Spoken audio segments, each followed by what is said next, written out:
തിരുമനസേ, നിരപരാധിയാണ്, പാപ്പാക്കണം. ഇവിടുന്ന് എനിക്കും എന്റെ ഭാര്യയ്ക്കും ദിവസം 3 നേരം ആഹാരം കഴിക്കാനുള്ള അനുമതിയെങ്കിലും തരണം. 2 ദിവസമായി പട്ടിണിയിലാണ്. ഓ, തനിക്ക് ആഹാരം കഴിക്കണമെങ്കിൽ ചിക്കൻ വേണ്ടേ? അത് ഇവിടെ വെക്കാറില്ലല്ലോ. നമ്മെ ദ്രോഹിച്ച ദൈവശാപം കിട്ടും. ഇപ്പൊ ഊണുൽ സത്യം മനസ്സാ വാചാ കർമ്മണെന്ന് ഒന്നും അറിഞ്ഞതല്ല. ശരി ശരി, കൊട്ടാരത്തിൽ ഒരു മംഗളകർമ്മം നടക്കാൻ പോകുന്നതിന്റെ പേരിൽ ക്ഷമിച്ചിരിക്കുന്നു.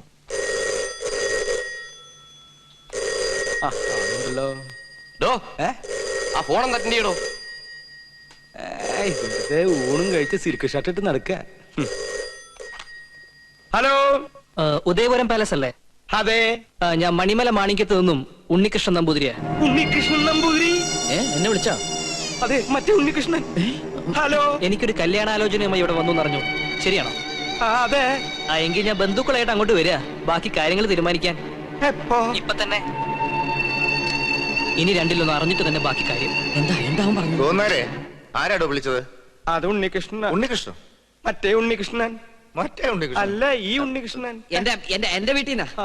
അമ്മ എന്താ പറഞ്ഞത് ഗോവിന്ദേട്ടാ? അവിടുന്ന് എല്ലാവരും കൂടി ഇങ്ങോട്ട് പുറപ്പെട്ടു. ഗോവുന്നാരെ, അവരെ സ്വീകരിക്കാൻ വേണ്ട ഏർപ്പാടുകൾ ഉടനെ ചെയ്യാ. താൻ ഇതെങ്ങോട്ട് പോവാ? ഞാൻ ഈ ബാഗ് എടുക്കാൻ വേണ്ടി പോയതാ. അതെ തിരുമനസേ, ഉണ്ണികൃഷ്ണന്റെ ബന്ധുക്കൾക്ക് വേണ്ടി ക്ഷേത്രത്തിൽ വിശേഷാൽ പൂജകൾ വല്ലതും നടത്തണോ? ആവാം. അവരെന്തിനാ ഇപ്പൊ ഇങ്ങോട്ട് വരണേ? എടോ നമ്പൂരി, ഈ ഉണ്ണിയെ കൊണ്ട് എന്റെ കുട്ടിയെ വേളി കഴിപ്പിക്കാൻ പോവാടോ. സർവമംഗളാനുഭവം.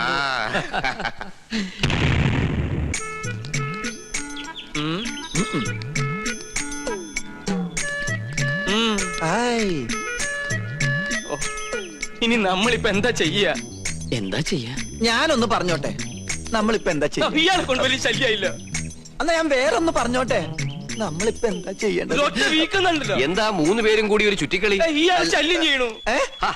ഇയാൾ അടുക്കളയിലേക്ക് ചെല്ല്, സദ്യയുടെ കാര്യങ്ങൾ ശ്രദ്ധിക്കുക. ഓ, ആ ഉണ്ണി, അവരെത്ര പേരുണ്ടാവും? ഒരടിക്കുള്ള ആളുണ്ടാവും, അല്ല ഒരു വണ്ടിക്കുള്ള ആളുണ്ടാവും. ആയിക്കോട്ടെ, അല്ലേ ഗോവിന്ദനാരെ?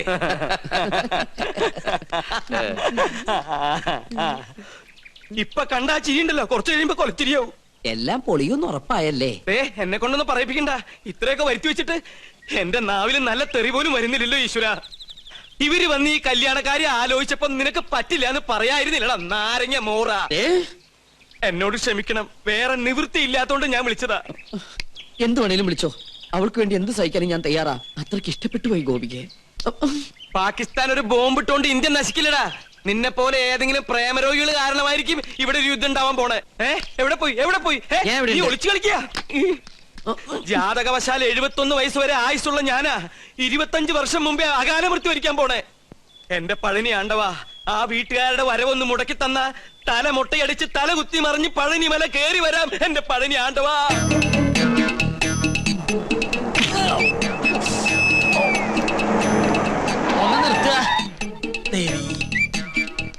ഉദയപുരം കൊട്ടാരത്തിലേക്ക് കല്യാണം ആലോചിച്ചു പോണ പാർട്ടിക്കാരല്ലേ? എങ്ങനെ മനസ്സിലായി? ഈ റോഡിലേക്ക് തിരിഞ്ഞപ്പോഴേ മനസ്സിലായി. ഇവിടെ മൊത്തം അസുഖാലുക്കളാണേ. നിങ്ങൾ ആരോടെങ്കിലും വഴി ചോദിച്ചാൽ മതി, അപ്പൊ ഈ കല്യാണം മുടങ്ങും. അതുകൊണ്ടാ കാത്തു നിന്ന്. അതെന്താ? കെട്ടിക്കാൻ പോണ പെണ്ണിനെ കുറിച്ച് വേണ്ടാത്തൊക്കെ പറഞ്ഞാൽ വിശ്വസിക്കാണ്ടിരിക്കോ? എല്ലാവരും പറയണത് കേട്ട് നിങ്ങൾ പിന്മാറാതിരിക്കാനാണ് നോം വന്നത്. എന്താ പെൺകുട്ടിയെ പറ്റി നാട്ടുകാർക്ക് ഇത്രമാത്രം കുറ്റം പറയാനുള്ളത്? ഒക്കെ വെറുതെ കേട്ടോ കുശുമ്പ്. തമ്പുരാട്ടിക്കുട്ടി ഇടയ്ക്കിടയ്ക്ക് ബോംബെക്കോ ബാംഗ്ലൂർക്കോ ഒന്ന് പോകും. പരിപാടിക്ക്, നൃത്ത പരിപാടിക്ക്. ഒരിക്കലും ഒരു പരിപാടി കഴിഞ്ഞതിന്റെ 3-ാം മാസം പെണ്ണ് ആശുപത്രിയിലായി. കളയാൻ കൊണ്ടുപോണതല്ലേ എന്ന് ഒരുത്തൻ നമ്മുടെ മുഖത്ത് നോക്കി ചോദിച്ചു. അവന്റെ ചെള്ളക്കിട്ട് ഒരെണ്ണം കൊടുത്തു തോം. പഠിച്ചോണ്ടിരുന്ന കാലത്ത് ഒരിക്കൽ അങ്ങനെ ഒരു അബദ്ധം സംഭവിച്ചു എന്ന് നാട്ടുകാരുടെ ഇടയിൽ സംസാരം ഉണ്ടെന്ന് കരുതി എപ്പോഴും ഇങ്ങനെ സംഭവിക്കോ? വണ്ടി തിരികെ കൊട്ടാരത്തിലേക്ക് പോണില്ലേ? ഒരു കൊട്ടാരം ചട്ടിയും കലവുമ്പോ തട്ടിയും മുട്ടിയും ഒക്കെ ഇരിക്കും. ചട്ടിയുടെ വക്ക് പൊട്ടിയെന്ന് കരുതി ആരെങ്കിലും ഉപയോഗിക്കാതിരിക്കൂ? ലക്ഷങ്ങൾ എണ്ണി തരില്ലേ? അങ്ങനെ തട്ടിയും മുട്ടിയും നടക്കുന്ന പെണ്ണ് ഞങ്ങളുടെ വേണ്ട. ഞങ്ങളെ തറവാട്ടി പറഞ്ഞവരാ. കണ്ടിട്ട് തോന്നുന്നില്ലല്ലോ. വണ്ടി എടുക്കണ. രണ്ട് കൊണ്ടാലെന്താ, കല്യാണം കലക്കില്ലേ? ടാക്സി. അയ്യോ, അവരെത്തി. പെണ്ണിന്റെ തന്ത ചത്തൂന്നും പറഞ്ഞ് അവരെ വന്ന വഴിക്ക് തന്നെ പറഞ്ഞു വിട്. ഗോവിന്ദേട്ടൻ മരിച്ചു എന്ന് പറയട്ടെ. എത്രയായി? ഒരു 150 കൂടെ. ആ എന്നാ പിടിച്ചോളൂ 200. ആ ആ. നീ നിന്റെ വീട്ടുകാരെ നോക്കി നിൽക്കുകയാണല്ലേ. അവരിനി ഭാഗത്തേക്ക് വരില്ല. അന്ന് കോഴി മാംസം കാണിച്ച് നീ നമ്മ കൊട്ടാരത്തിൽ നിന്ന് പുറത്താക്കിയതിന് ഒരു ചെറിയ ശിക്ഷ. നോമി കല്യാണം മുടക്കി. നീ വലിയവനാടാ, വലിയവൻ. ഇന്നാടാ നിന്റെ മഹത്വം ഞാൻ അറിയുന്നത്. താങ്ക്സ് പറയടാ. Thank you very much. കല്യാണം മുടക്കിന്ന് അറിഞ്ഞപ്പോ ഇവനെന്തിനാ ഇത്ര സന്തോഷിക്കണേ?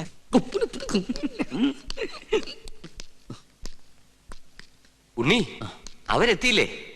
എത്തി, പക്ഷെ വന്ന പോലെ തിരിച്ചു പോയി. ഈ കൊട്ടാരത്തിലുള്ളവരെ കുറിച്ച് ഇല്ലാവചനം പറഞ്ഞ് അവരെ മടക്കി പറഞ്ഞയച്ചു. ആര്? നീ പറ. എനിക്കതിനുള്ള ശക്തിയില്ല. എനിക്ക് ശക്തി ഉണ്ടായിട്ടല്ല, പരശു നമ്പൂതിരി. വാർത്താണ്ട.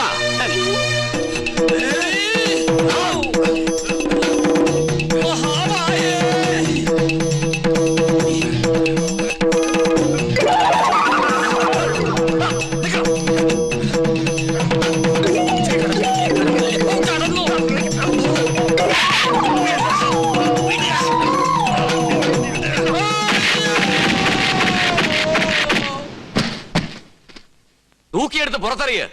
ഇനി ഇവൻ അകത്ത് കയറിയ കൊന്നു കളഞ്ഞേക്ക്.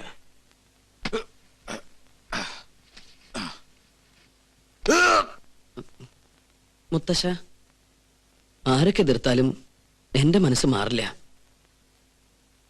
എനിക്ക് കല്യാണത്തിന് സമ്മത.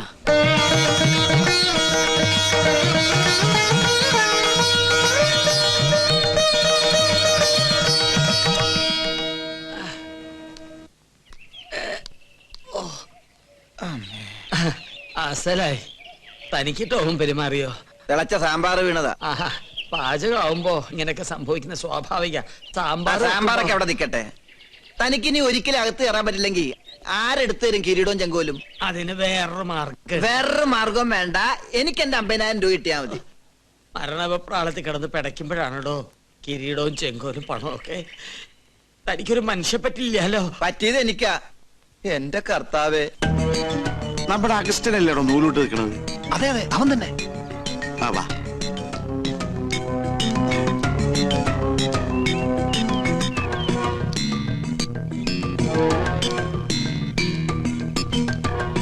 മോനാവശ്യോട്ടി അരഞ്ഞാമ ചരടെടുത്ത് തോളിലിട്ട ആളെ മനസ്സിലാവൂലട്ടാ. ആണാ?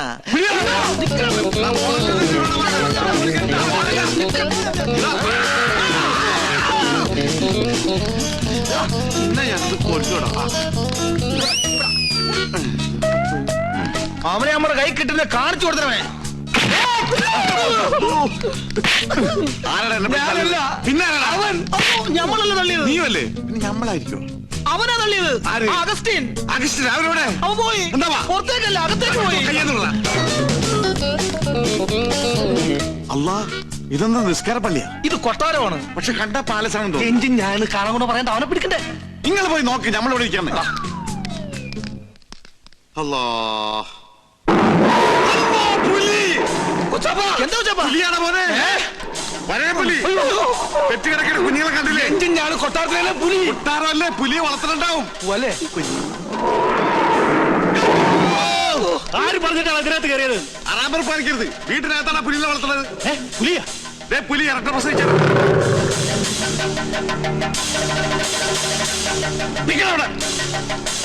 നീ എന്താ പുലി കളിക്കുന്നു? ഇന്ന് വരെ അന്യജാതിക്കാരി കൊട്ടാരത്തിനകത്ത് കാലുകുത്തിയിട്ടില്ല. കടക്കാ പുറത്ത്. ഓ, നമ്മള് മാത്രം ഇപ്പൊ അന്യജാതിയായി പോയി. ഈ നായിന്റെ പൂണൂലിട്ട് നടക്കുന്ന കുറ്റമല്ല. ഇവൻ ബ്രാഹ്മണനാ, ശുദ്ധ ബ്രാഹ്മണൻ. ഓ, നസ്രാണി പൂണൂലിട്ട ബ്രാഹ്മണനാവെങ്കിൽ ഒരു 3-4 പൂണ് ഞങ്ങൾക്ക് എന്താ? ഞങ്ങളിവിടാ. എന്റെ പേര് ബീരാൻകുട്ടിന്നാ, ഗോവിന്ദൻകുട്ടിന്നാ, നാരായണൻകുട്ടിന്നാ, എന്ത് വേണമെങ്കിലും വിളിച്ചോ, ഞമ്മക്കൊന്നുമില്ല. എന്നാൽ ഈ കള്ള നസ്രാണി നമ്മൾ വിടൂല. എടാ, ഇവൻ ക്രിസ്ത്യാനിയാണോ? എന്റെ ഈശ്വര, എല്ലാ ജാതിയിലുള്ള തെണ്ടികളും ഈ കൊട്ടാരത്തിനകത്തുണ്ടല്ലോ. ഇവിടെ എന്താ മതസൗഹാർദ്ദ സമ്മേളനം നടക്കുകയാണോ? പറയടാ, ഇതിന്റെ ജാതി ഏതാ? ബ്രാഹ്മണൻ. അയ്യോ, സത്യം പറയടാ. കർത്താവാണ് ബ്രാഹ്മണ. സത്യമായിട്ട് ഞാൻ ക്രിസ്ത്യാനിയാണ്. ഞാൻ കയറിയതാണ് കുറ്റം. ഇവിടെ പൂജ. ഹായ്, എന്താ ഇത്? ഉണ്ണികൃഷ്ണ, ഈ ക്രിസ്ത്യാനി ഉണ്ണികൃഷ്ണന്റെ ആരാ? ക്രിസ്ത്യാനിയോ നാം എന്താ ഈ കേക്കണേ? ഇവരെന്നെ ഉണ്ണികൃഷ്ണ ഫ്രണ്ടായത് അത് അപ്പൊ അത് പിന്നെ നിങ്ങൾ ഉദ്ദേശിച്ച ഫ്രണ്ട് അല്ല ഞാൻ ഉദ്ദേശിച്ചത്. ഒരു സുപ്രഭാതത്തില് എന്റെ ഫ്രണ്ടിൽ വന്നു നിന്ന ജോലി വേണമെന്ന് പറഞ്ഞവൻ ഫ്രണ്ടിന് രണ്ടർത്ഥമുണ്ടേ. അങ്ങനെയുള്ള സമയത്ത് നിനക്ക് ഫ്രണ്ടിന്റെ സ്പെല്ലിംഗ് പറയായിരുന്നില്ലേ? ഓ ഞാനത് മറന്നു. എന്നാ ഇപ്പൊ ഇത് പറഞ്ഞേ. FRONT. കറക്റ്റ് ആണല്ലോ, പിന്നെന്താ കുഴപ്പം? മറ്റൊരു ബന്ധമോ അറിവോ പരിചയമോ ഞങ്ങൾ തമ്മിലില്ല. ബ്രാഹ്മണനാണെന്ന് എന്നോട് പറഞ്ഞപ്പോ ഞാനത് വിശ്വസിക്കുകയും ചെയ്തു. ഞാൻ എന്തൊരു മണ്ടനാണ് ജയിച്ചത്. സുലൈമാനോ? സുലൈമാനി. ഞങ്ങളുടെ നാട്ടിലെ കട്ടൻ ചായക്ക് സുലൈമാനി എന്നാ പറയണേ. ഒരു കട്ടൻ ചായ പോയിട്ട് ഒരു തുള്ളി പച്ചോളം പോലും നിനക്കൊന്നും കിട്ടില്ല. എന്റെ അടുത്ത് ബ്രാഹ്മണനാണെന്ന് പറഞ്ഞ് വിശ്വസിപ്പിച്ച് കളഞ്ഞില്ലേ ആ സ്ത്രീകരം? വേഷം മാറി ഞങ്ങൾ പറ്റിക്കാൻ നോക്കുന്നോടാ. തൊട്ട് പോകരുത്. നിങ്ങൾ വലിയ തമ്പരാക്കന്മാരായിരിക്കും, പക്ഷെ ഒരു പാവപ്പെട്ടവനെ തല്ലിച്ചതക്കുന്ന ഏ നായിന്റെ മക്കളായാലും നമ്മൾ അനുവദിക്കില്ല. പൂണൂൽ ഊരി കളഞ്ഞിട്ട് വാടാ. ഞമ്മക്കൊണ്ട് ബഹ്റ പോലെ വീട്, ഹിന്ദുവിന് നസ്രാണിക്കും കേറാൻ പാടില്ലാതെ എഴുതി വെക്കാത്ത വീട്, മനുഷ്യന്മാര് താമസിക്കുന്ന വീട്. വാടാ.